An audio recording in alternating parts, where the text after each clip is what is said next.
Hi everyone, welcome back to our little Friday slot, local fish for dinner. Today we've got a slightly different selection of fish, sort of second and third division fish, if you like. So there's a couple of surprises in there. And I just want to say, before we carry on, thanks to Matt Toms, who fishes out of West Bay, for supplying us some pouting. Now, for you anglers that are watching, we always get plagued by pouting, and I actually don't throw them back or use them for a rubby-dubby or give them to my friends for pot bait. What I actually do is fillet them, wash them in seawater on the boat, and they firm up nicely so they become the same sort of texture as a pollock.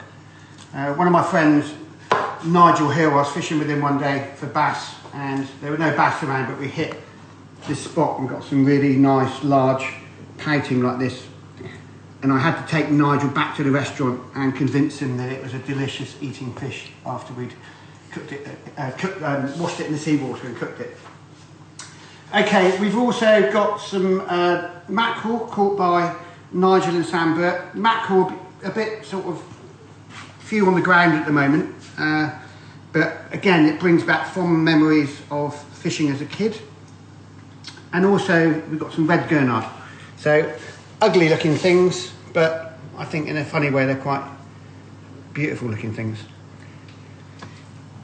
So the first dish we're going to do is a salad, I think, with the pouting. Now bear with us, we're going to probably cook about 3, maybe 4 dishes even today. With the pouting salad, we're going to do capers and horseradish with it. Now the pouting I'm going to do crispy. What I'm going to do is I'm going to use these sort of little belly bits here for the crispy, because these nice top fillets, so you wouldn't think that was from this fish that the locals use as pot bait, but they are quite delicious. And I think we need to be aware, rather than buying sort of first division fish like sea bass and cod, there's lots of other fish in the sea, so eating some of these species are really quite important to sort of spread it around. So I'm just going to cut them into little pieces, call them sort of goujons, whatever you want to call them. We're going to put them through some seasoned flour. I love using gluten-free self-raising flour for all my batters. This is from Dub's Farm. It's nice and light, and if you're making a fish and chip batter with it, it's really delicious. And it's nice and light, like a sort of tempura almost. Right, so flour, milk and flour. The same as you would do with white bait. It's important to do that extra coating of flour just to get that crispness. So we've got some vegetable oil on there, which isn't quite ready.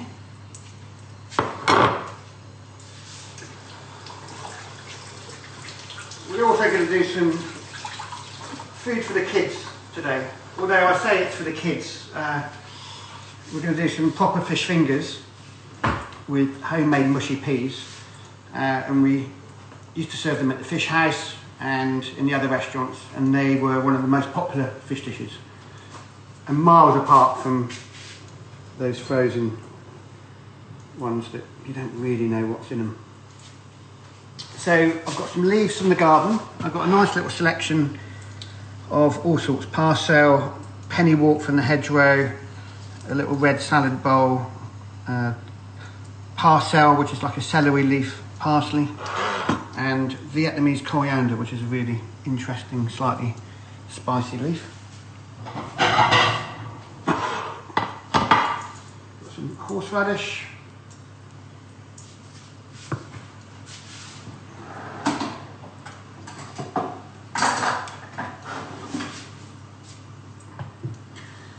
I like to keep it in the fridge in water, it stops it sort of going limp, so you get a nice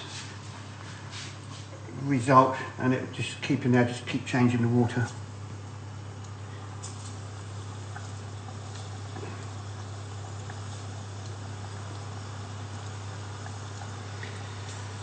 All my fisherman friends are probably looking at me thinking, God, I can't believe he's cooking pouting. We never even sell that. We use it for our lobster pots and crab pots. Which of course they do. But when I went out that time with Nigel, what I did do, I just removed all the top fillets, which is the best bit, like this, and gave the rest back to Nigel, all the bones and guts and heads. So it worked for both of us, really. Alright, so quite a high heat.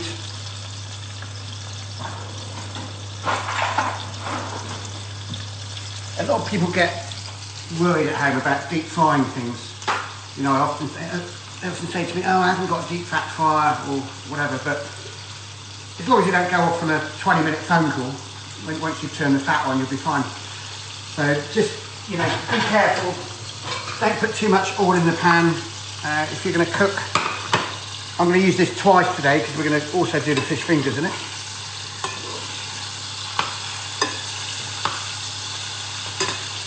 So that'll take a couple of minutes.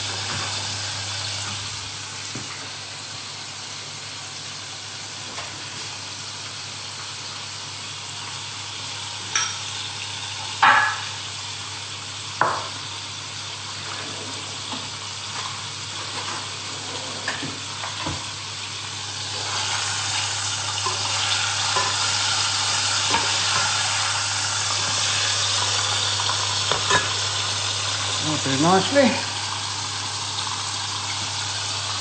It makes so much difference growing your own salad leaves, and you're probably thinking, God, how's he got, you know, good salad leaves this time of year? But these things have been growing all through the winter, so you can grow, especially down here. You know, it's quite sheltered out there.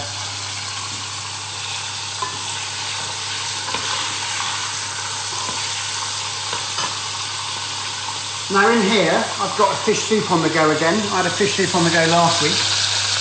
And this is basically all of the heads, the tails, the bones of all the fish that I filleted this morning. I had a shellfish stock for some lobsters that I put in the freezer last year, so I've used that as a kind of base. And I've got some onions, a potato just to thicken it, some thyme, peppercorns, and garlic. That's about it, really. Fish soup is such an easy thing to make at home because most people sort of don't even bother taking the bones away from the fishmongers. So if you do buy some fish from the fishmongers, ask them for the bones and go home and make a fish soup. You'll find the recipe on our Insta from last week or the week before. Now, Archie, I think we need to crack open some wine, don't we? Yeah.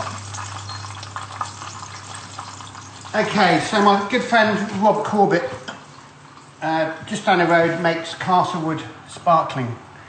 About 3 years ago, he said to my friend Robin Hudson and myself, he said, I'd quite like to make a still wine. I've got a little tiny vineyard and I'd like to sort of dedicate it to you. You know, can we come up with a name? So both Robin and I are very good, well, I say very good, very keen fishermen. And we go all over the place fishing together. And we thought we should call it Devon Minnow, which is an old-fashioned lure which is used for trout and salmon.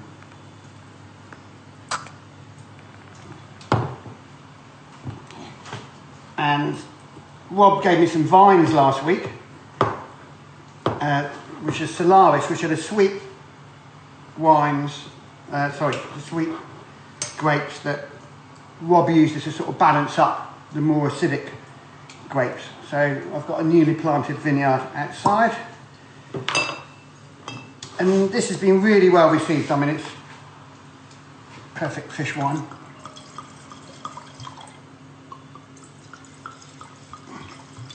Or even fishing wine, you know.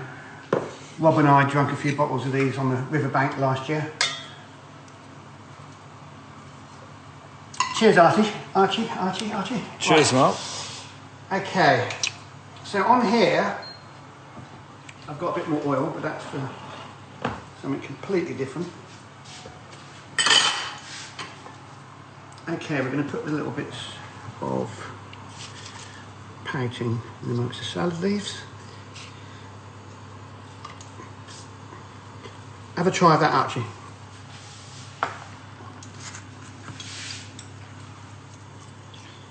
capers,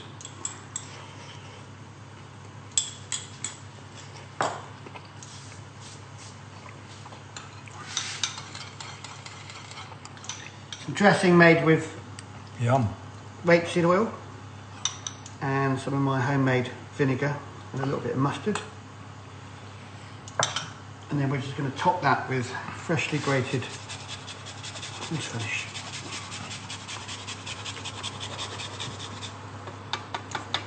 So horseradish is not just for roast beef or smoked fish, it really adds to a salad like this.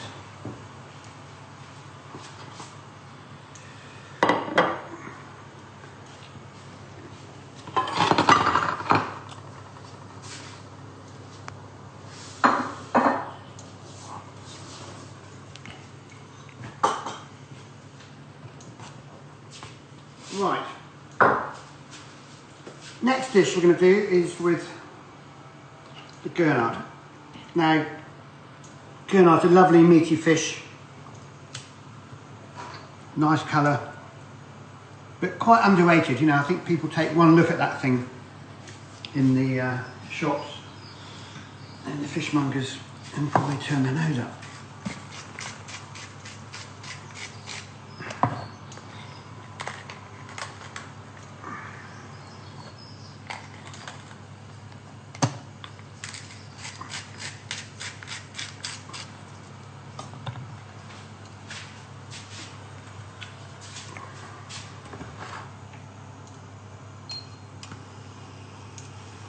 So a little bit of rapeseed oil. If you notice, I don't use a lot of butter in my cooking. I do occasionally, but I think quite nice. Not for health reasons or anything, really. Just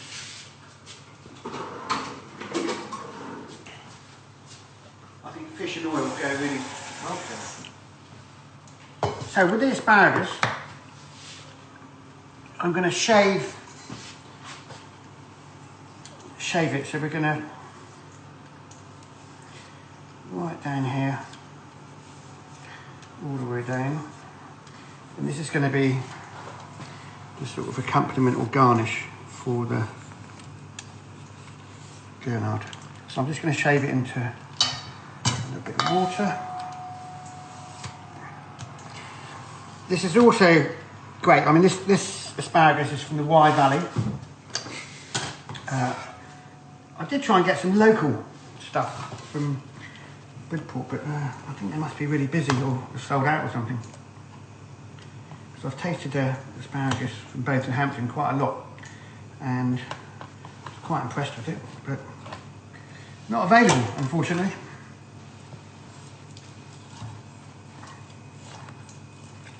We're going to slice the heads up nice and thinly as well.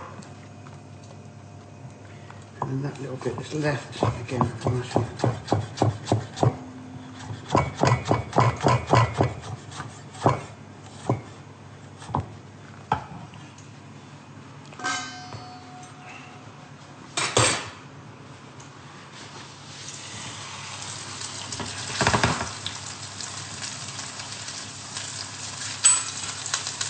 now with this, all I'm going to do is pan fry it on both sides, probably 4 or 5 minutes, and then I'm going to take it out of the pan and just toss the asparagus around in a bit more oil and just put that on top with just a little squeeze of lemon.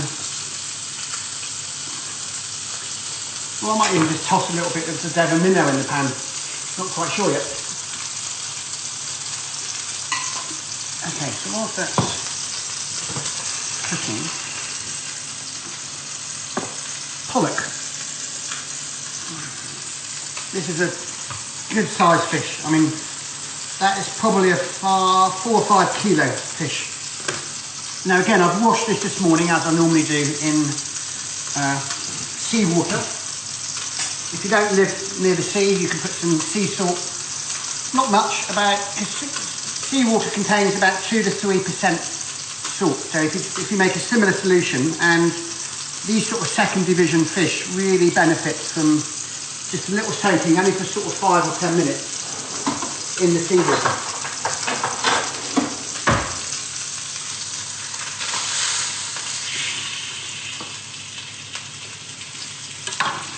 Right, so whilst that's cooking, I'm going to make some fish fingers.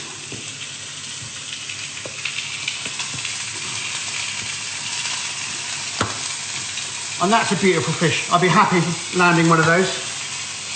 So I'm going to use the tail bit for the fish fingers. Well, the tail and belly actually. Let's go into the fish soup. Now the belly is sort of perfect fish finger material, I'd say.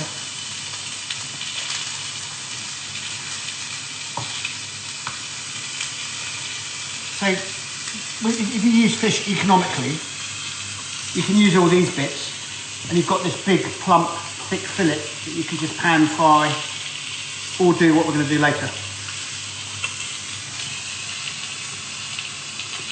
Right, just take the skin off. Now, I've been doing this for years, it looks simple. It is pretty simple, you just hold the skin and move the knife.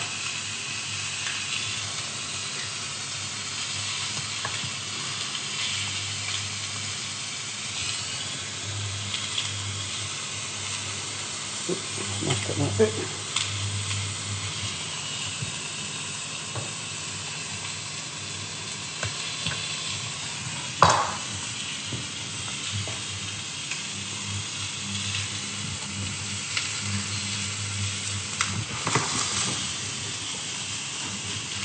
Okay, so for the fish fingers, we just need to cut them into fish finger shapes. Don't have to be too neat.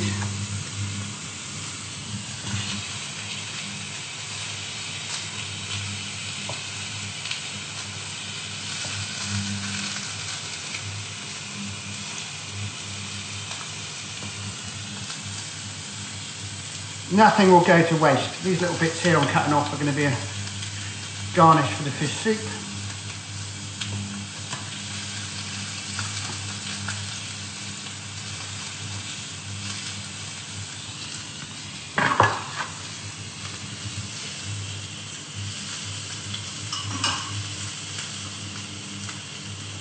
Okay, so beaten egg, flour, breadcrumbs, just slightly season the flour a bit of sea salt, pepper,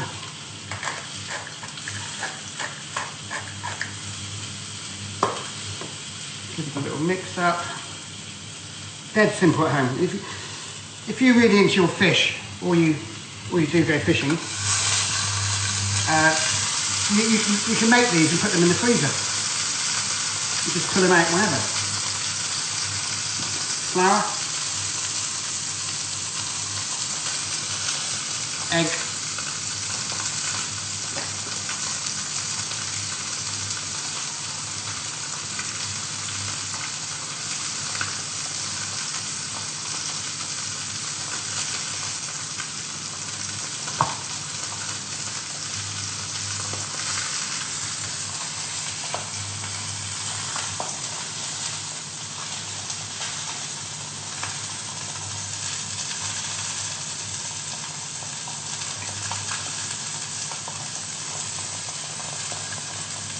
you can make your own breadcrumbs or you can buy white breadcrumbs, up to you. Doesn't really matter, the fish is more important, I'd say.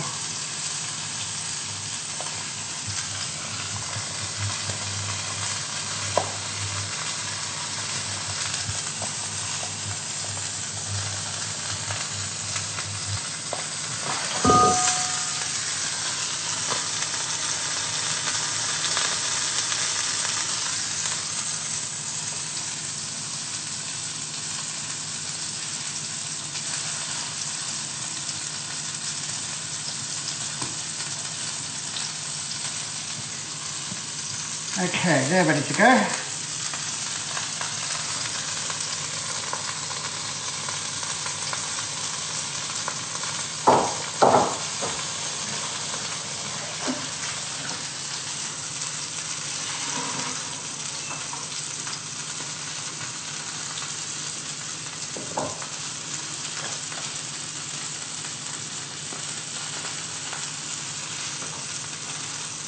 Right, let's get cracking. I've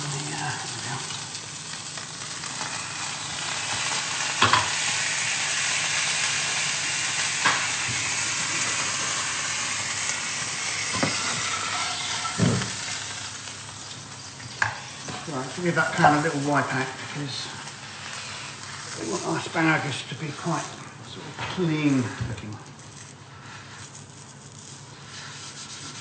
We don't want these black bits in there.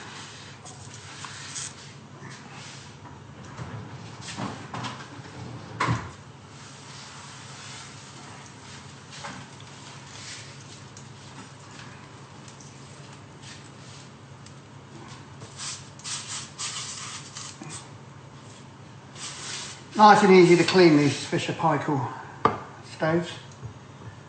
See, if you had an old traditional stove with the, the iron grids, like you'd be taking it apart by now, getting all the grease out.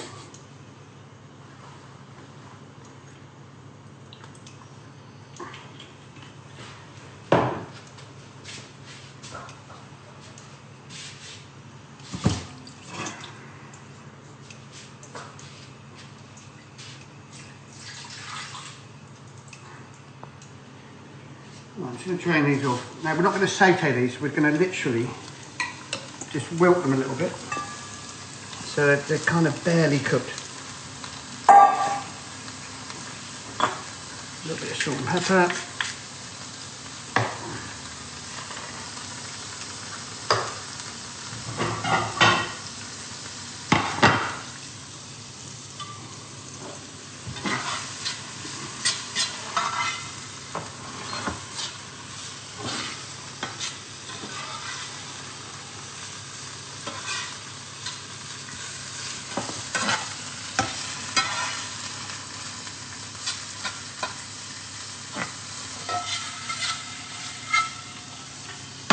Let's put a little bit of fennel in, shall we? A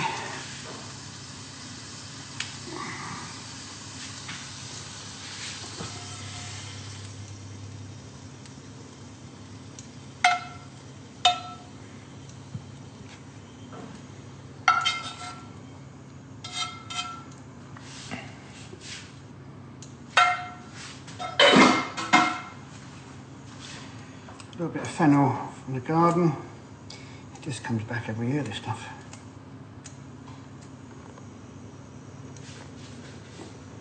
A little bit more rapeseed oil. There we go. Red Gurnard with shaved asparagus and fennel. Right, what should we do next? So we've had our pouting, we've had our Gurnard. Mackerel is going to come last. I've got a nice little surprise for you on the mackerel. Right, we're going to use the pollock again. I'm going to cut a nice big piece out of there.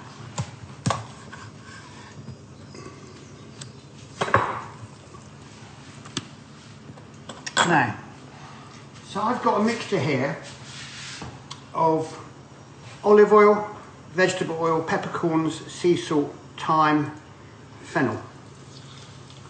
So Mitch Tonks and I, years ago, we visited Paris and we went to this restaurant for lunch. It was Gerard Depardieu's restaurant called La Fontaine Gagnant. And we went there for lunch and there was this, the first thing we had were these little prawns, exactly the same as the ones we get out in the bay here that our local fisherman Tax Williams gets. Now, for the main course, we had fillet of cod that was poached in olive oil, like this. So it's a little bit hot, but don't worry, when this goes in, it's not gonna fry as such, it's just gonna poach. That'll cool it down. So I've got sea salt, peppercorns, fennel, thyme, and we're just gonna let that just sit nicely and poach. And that can be cooking whilst we do our fish fingers, I reckon. We have fond memories of that restaurant. I don't even know if it's still there, to be honest.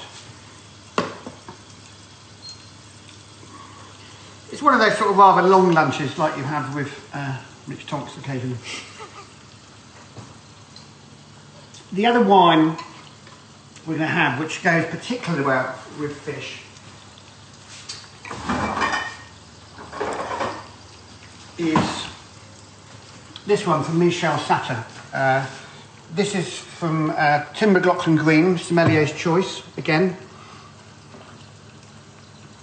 And we visited here about 3 or 4 years ago. Very, very good winemaker. So what I've done is I've chilled this a little bit. Yes, chilled red wine, even though it's 2013, but Syrah, like some of the other Pinot Noirs and that, lend themselves to chilling. Especially with fish.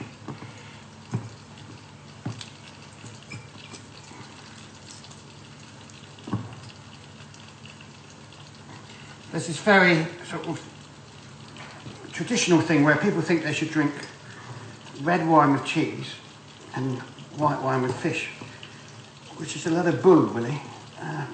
You know, red wine, unfortunately, kills a lot of cheese. If you imagine a really delicate cheese and you drink red wine with it, you know, it completely kills it. White wine, though, is delicious. It goes with almost all cheeses, and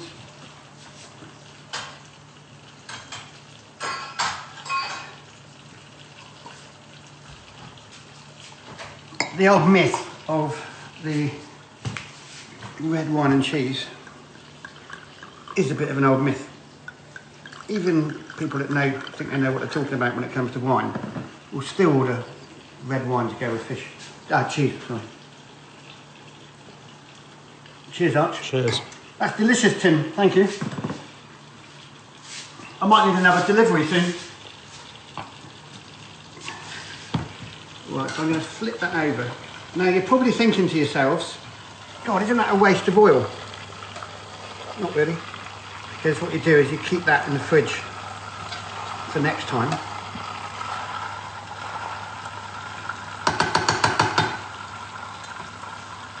And you can also use it to make a kind of a hollandaise. So instead of using butter, you could use that oil, which is going to be flavoured with fish by now, with the egg yolks and the vinegar, and make it like that. So it's almost like a sort of mayonnaise-y, hollandaise-y kind of thing. Right, so let's do our fish fingers first, shall we?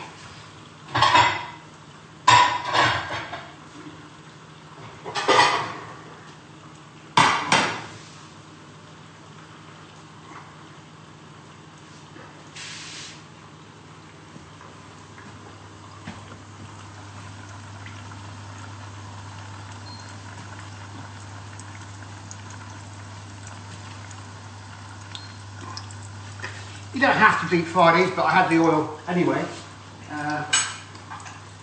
So I might as well use it.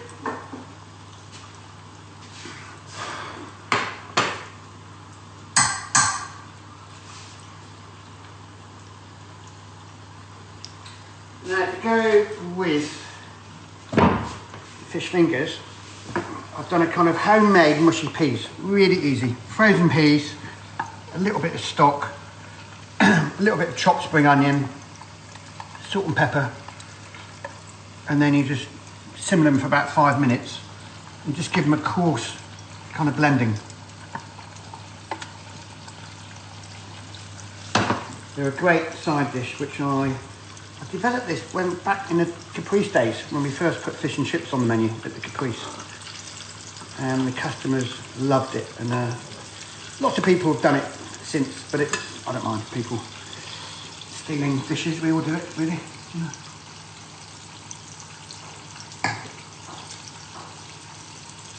Now, okay, so we've got that, and one more dish, yes, the mackerel. Right, with the mackerel, we're going to serve the rhubarb sauce.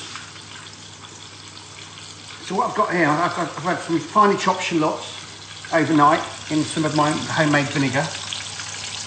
I've just had a little bit of stock. And I'm going to bring that to the boil and thicken it.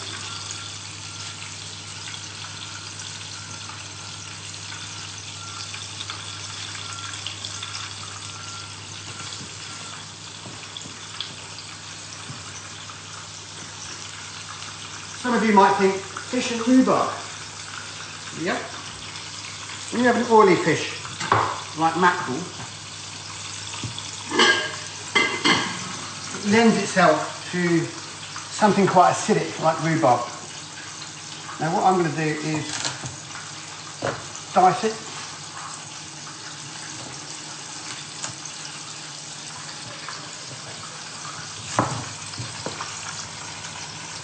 You could do this with herrings or any oily fish really.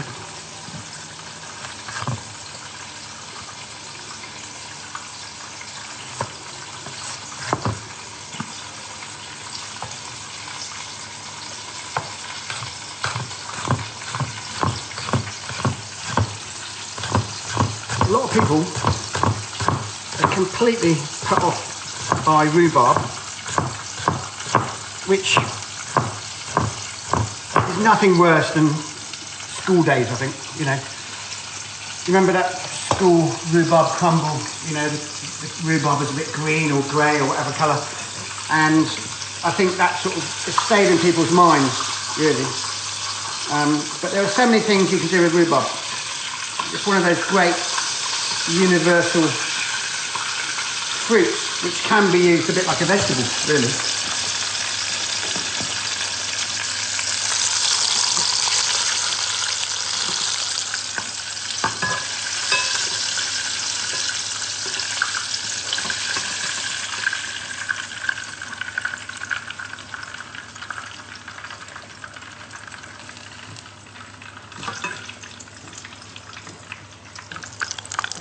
Okay, kids,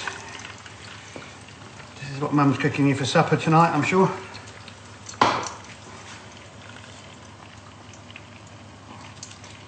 Fish fingers, pollock fish fingers and mushy peas. But you see, you could make those fish fingers out of the pouting or even out of the gurnard, really.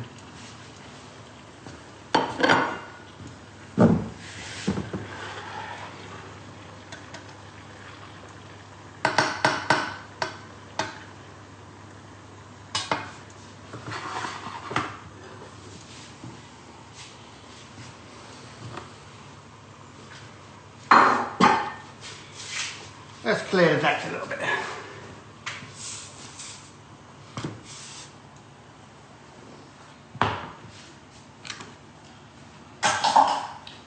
So with the, move it over here so you can see it.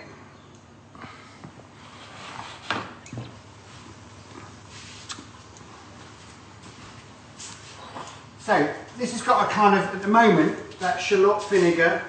Sorry, I forgot to mention a little bit of sugar in there as well. And stock. I'm just going to dilute some corn flour.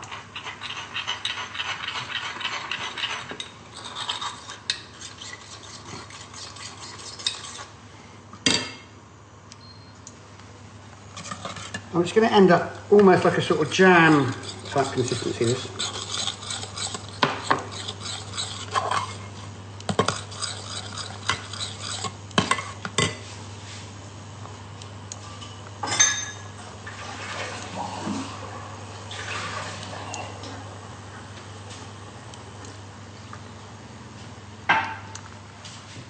Some pepper, yeah, it doesn't really need any salt, to be honest.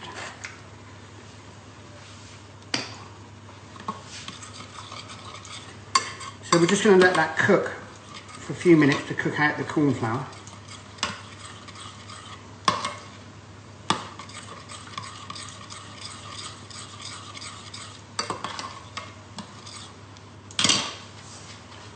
And then we're going to add the rhubarb. What we're going to do is drop the rhubarb in last minute, take it off the heat, and the rhubarb will just cook through, so it's got a little bit of a crunch left. Right.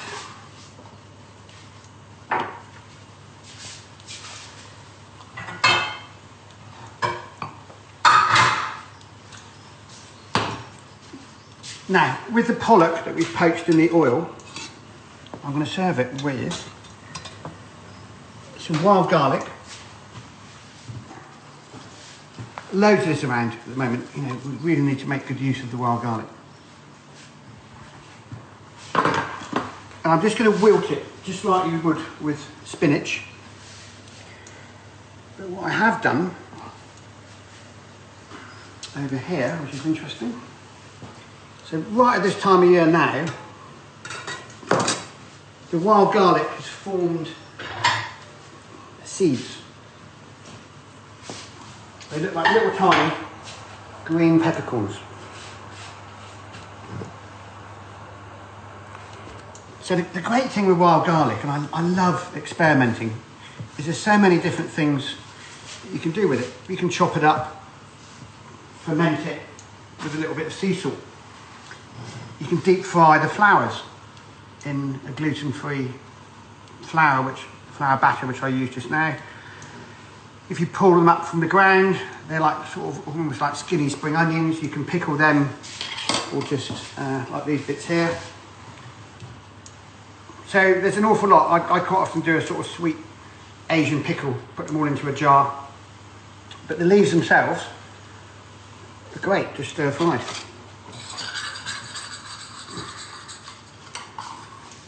Right, I'm going to put the rhubarb in there.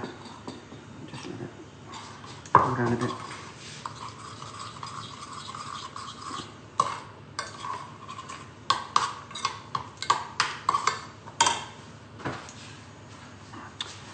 Good.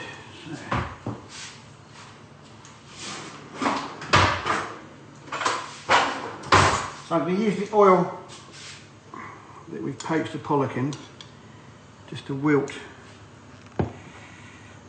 the wild garlic. And with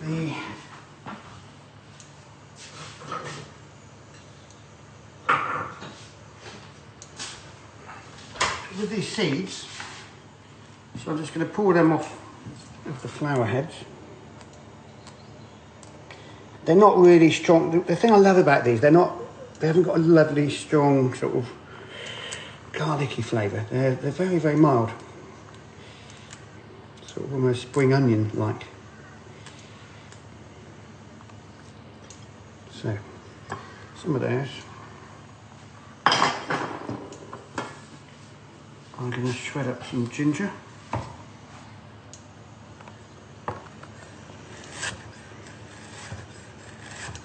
So, it's got almost an Asian-y kind of theme about it, this dish. I'm always surprised that when I go to Asian restaurants, they don't use wild garlic leaves, because once they're wilted down, they've got this amazing, wild, mild, sort of delicate flavour. You know, you get a good Chinese restaurants, they always sort of saute pea tendrils, but I'm just really surprised that no one does that. Right, we could also add a bit of red chilli. Sadly, I've got no chillies ready yet in my garden, but it's just a matter of time. They're in their seedling stage at the moment.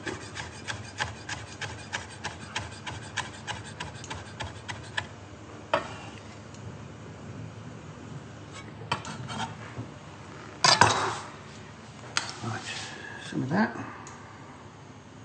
So that's going to be the dressing. Shouldn't need anything else with it.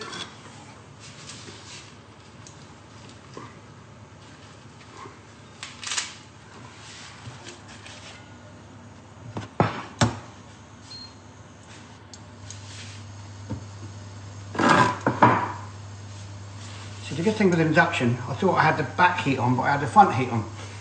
But it soon gets up to heat, unlike a gas stove. And all I'm going to do is wilt these down so they just soften a little bit. A bit of salt and pepper.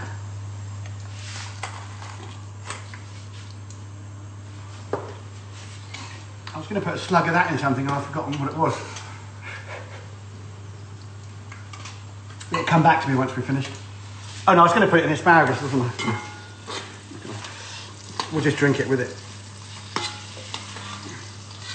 So I'll put in here, the flour is the whole lot, really. When it's so plentiful, wild garlic, and you think, oh, what else can I do with it? There's loads of things. You know, if you're really not sure, just blend some up with a bit of rapeseed oil, olive oil, vegetable oil, whatever you fancy, and just put it in a jar in your fridge.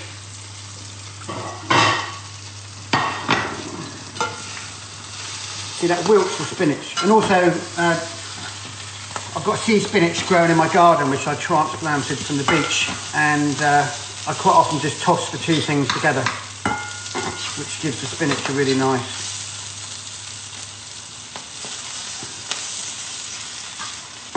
flavour.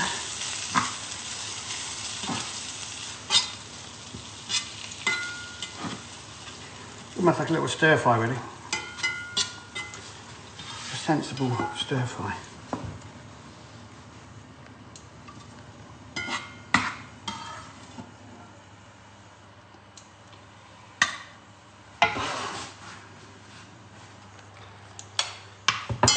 So we've got that, we've got our pollock. So just be careful when you're taking it out.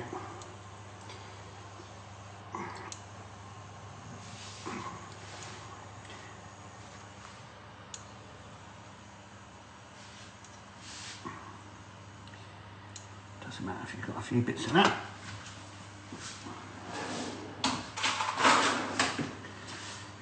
And the dressing, ginger, wild garlic seeds, chilli.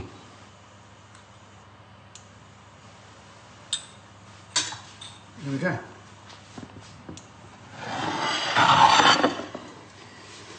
So just one more dish.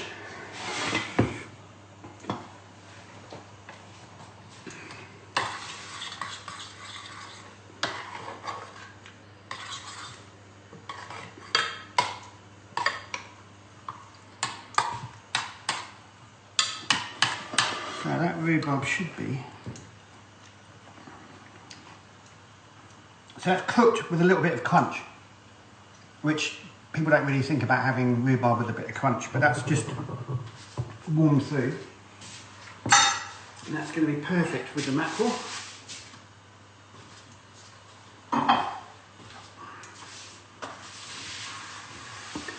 Now the weather's been really bad for the last few days, but this morning I saw a few boats on the way out.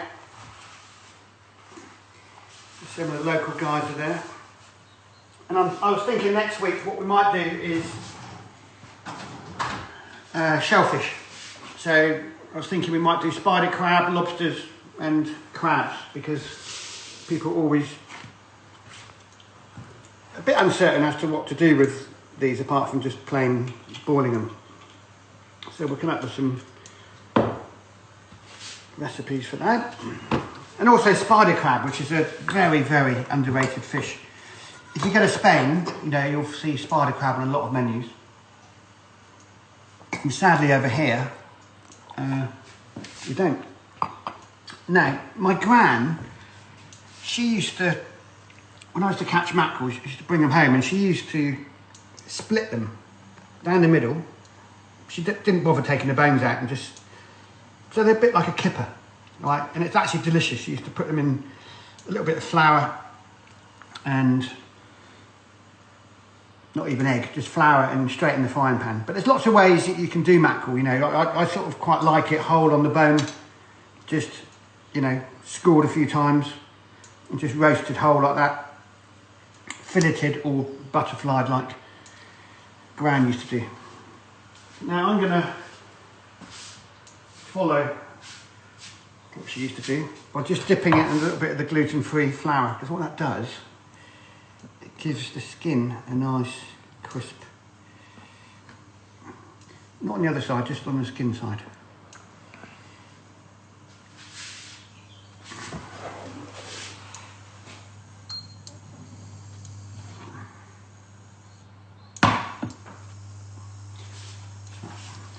It's not hot enough, not hot enough.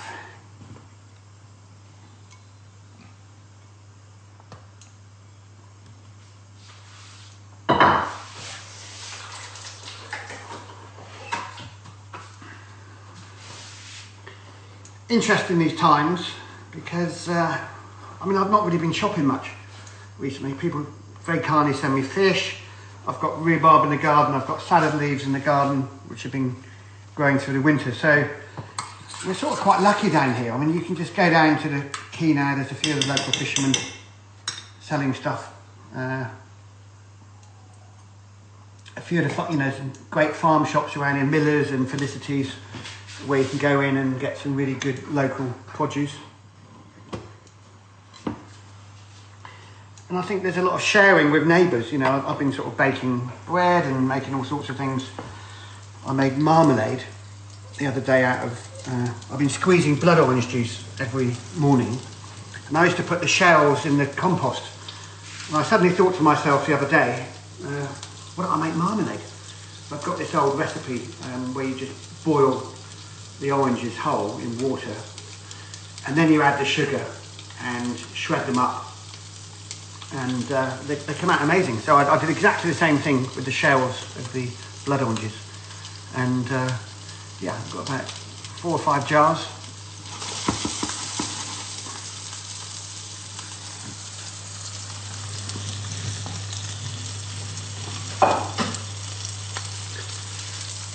And when they curl up like that, that's because the fish are fresh. So don't get worried if they curl up a bit. You just put them down again.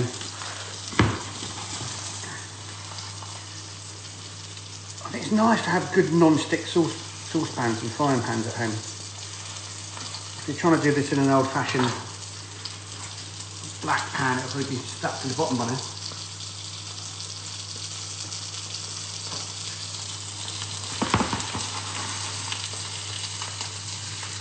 The mackerel is one of my favourite fish. It's very underrated. It's cheap, free if you go mackerel fishing yourself. And, you know, the Japanese love it. You know, if you eat it raw, you know, it's one of the best flavoured sashimis. Or just, you know, freshly cooked like this.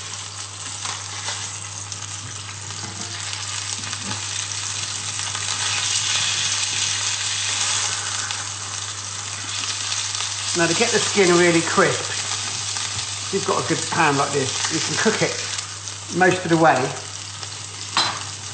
on the skin. And then just flip it over once the skin is crisp for a little final cook.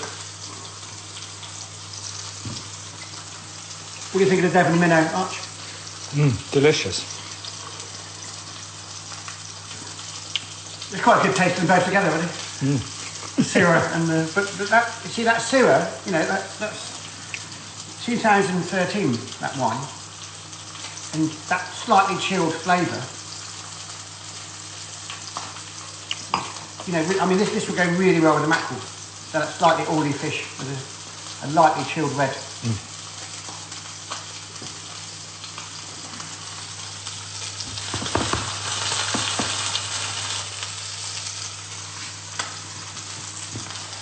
Might have another glass.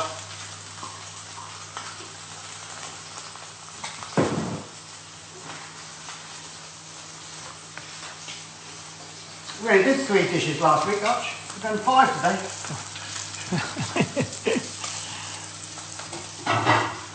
Nothing else to do.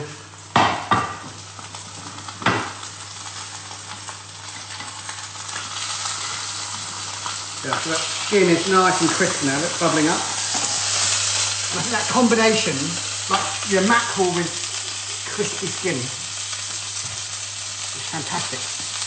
You know, there's nothing worse than cooking fish with the skin on and it's all flabby and not very nice, you know. So I think if you're going to keep the skin on fish, either, well, cook it crisp like that and it becomes really edible. Because you see so many people when they're in a restaurant or whatever with the skin on the fish and it's all pushed on the side of their plate. But this makes it perfectly edible.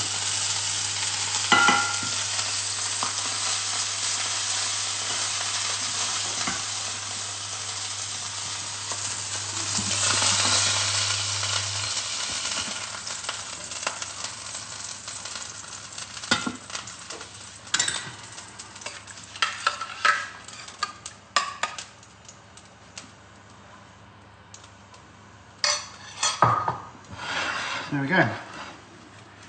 Mackerel with sweet and sour rhubarb sauce.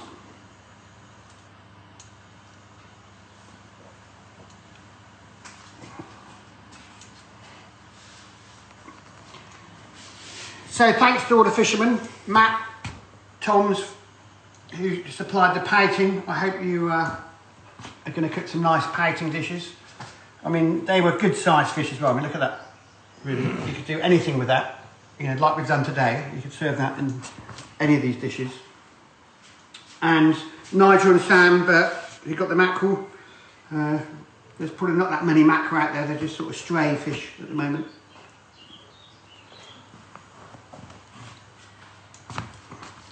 So just go back to what we've cooked today for today's Friday show. So fish fingers with mushy peas. So they're the belly and the tail from the pollock. Red gurnard with shaved asparagus and fennel. And then we've got the pollock poached in olive oil with the wild garlic. And then the little dressing there with the chilies, the wild garlic seeds and a bit of ginger, and the crispy pouting salad with horseradish and capers, and then the last dish, the mackerel with the sweet and sour rhubarb sauce.